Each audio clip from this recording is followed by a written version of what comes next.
Have you ever been right on the edge of doing something awesome? You're about to apply for that dream job, ask that person out, or finally start that creative project you've been dreaming about for years. Everything is lined up, and then a little voice pops into your head and says, "Who do you think you are? You can't do that.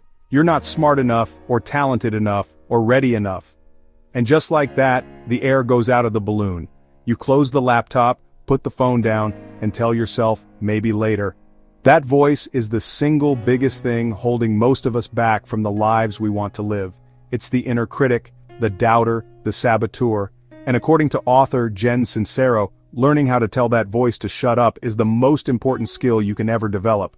Her book, You Are a Badass, isn't just a rah-rah motivational speech. It's a hilarious, practical, and profound guide to understanding why we doubt ourselves and how to finally, once and for all, get out of our own way. It's about waking up to the fact that you are a powerful creator, and it's time to start acting like it. Before you can change, you have to understand what you're up against. Sincero explains that the biggest obstacle in your life is your subconscious mind. Think of your subconscious as a roommate who lives in your head. The problem is, this roommate is kind of a jerk. It's constantly playing a tape of old, negative beliefs it picked up when you were a little kid. When you were young, your brain was like a sponge soaking up every message it heard. Messages from your parents, your teachers, your friends, and TV. Things like money doesn't grow on trees, or don't get your hopes up. Or maybe you were told you weren't good at math or sports. As a kid, you didn't have a filter. You just accepted these ideas as the truth.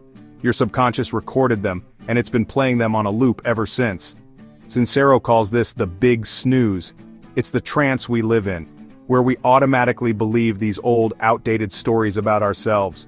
The job of this inner roommate, your subconscious, is to keep you safe in your comfort zone.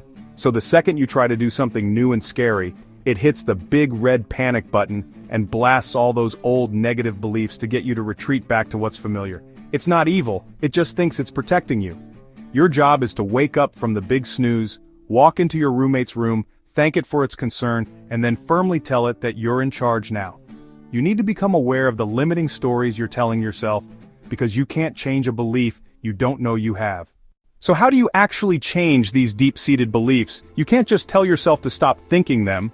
You have to actively replace them. You have to create new, better-feeling thoughts and practice them until they become your new default. This is like carving new pathways in your brain. The first and most powerful tool is gratitude. It sounds simple, but it's a total game changer. When you are genuinely grateful for what you have, it's impossible to be in a state of fear or lack at the same time. Gratitude literally changes your brain chemistry and shifts your perspective. You start to see opportunities instead of obstacles. Sincero suggests starting every single day by listing off things you are grateful for, from the bed you slept in to the coffee you're about to drink. It reprograms your brain to look for the good in your life, which in turn attracts more good into your life. Next is the power of affirmations. Now, a lot of people roll their eyes at this, but that's because they're doing it wrong. Just repeating, "I am a millionaire," when you're broke, feels like a lie to your brain. Sincero's approach is more about changing your story. You create a new story for yourself, written in the present tense, and you read it every single day. Instead of, "I'm not good at public speaking," your new story might be, "I am a confident and engaging speaker who connects easily with the audience." You read it, you feel it, you visualize it. You're giving your brain a new script to work with. You're creating a new target for your subconscious mind to aim for. Meditation is another key piece. Your brain is noisy, it's constantly chattering with worries, to-do lists, and those old limiting beliefs. Meditation is like hitting the mute button. It's the practice of quieting the noise so you can connect with your true self, the badass underneath all the chatter. Even just 5 minutes a day of sitting in silence and focusing on your breath can create a space of peace and clarity that will change the entire tone of your day. This is where the book gets a little out there for some people, but it's also where its biggest power lies. Sincero talks a lot about what she calls source energy, but you can call it whatever you want. The universe, God, the field, the force. It's the universal intelligence and energy that creates everything. And the big idea is this: you are not separate from it. You are a part of it.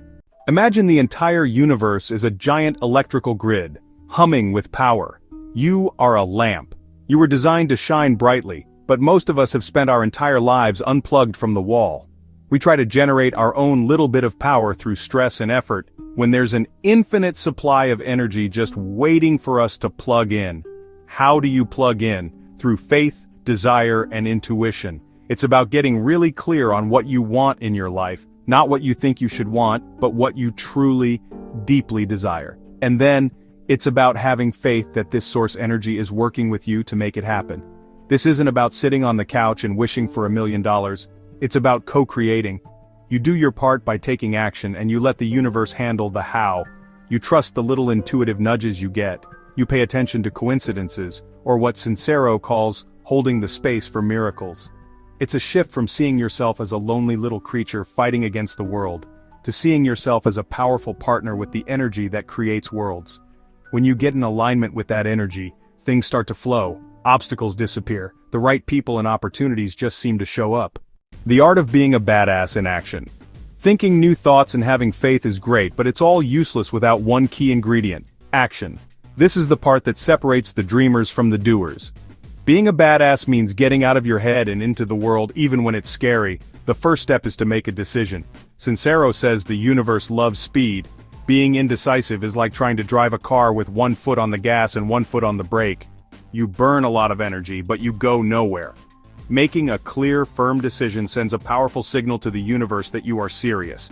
Even if you're not 100% sure, just decide. You can always change course later. Messy, imperfect action is always better than perfect inaction. And that action has to take you outside your comfort zone. Your comfort zone is where your dreams go to die. It's safe and familiar, but nothing ever grows there. Being a badass means being willing to be uncomfortable. It means having that awkward conversation, making that sales call, publishing that first article, even when your hands are shaking and your inner roommate is screaming at you. The fear doesn't go away, you just learn to do it anyway. And every time you do something that scares you, your comfort zone gets a little bit bigger. One of the most powerful things you can do is to invest in yourself. This means spending money on a coach, a course, a conference, something that will help you grow. It's a powerful act of faith. It's telling the universe, I am so serious about this that I'm willing to put my money where my mouth is. It forces you to show up differently. When you have skin in the game, you are much more likely to follow through. Getting over your money hang-ups. Finally, let's talk about money. For so many of us, this is our biggest area of limiting beliefs. We're taught that wanting money is greedy, that it's the root of all evil, or that it's hard to come by. Sincero calls this out as total nonsense. Money is just a form of energy. It's a tool that allows you to expand your life and help more people. Being a badass means healing your relationship with money. It means looking at your bank account without cringing. It means respecting the money you have, no matter how little. It means being willing to do the work that creates value, and being willing to charge for that value. Most importantly, it means being open to receiving it. You have to believe you are worthy of wealth to attract it. This means getting over your fear of sales, learning to promote yourself, and creating a clear plan for how you are going to earn the money you desire. It means deciding to be rich in every area of your life, rich in love, rich in health, rich in experiences, and yes, rich in money too. The core message of this book is deceptively simple.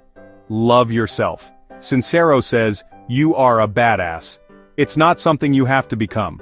It's something you have to remember. It's about forgiving yourself for your past mistakes, embracing your unique quirks, and deciding, once and for all, that you are worthy of a ridiculously awesome life. And from that place of self-love, you take action.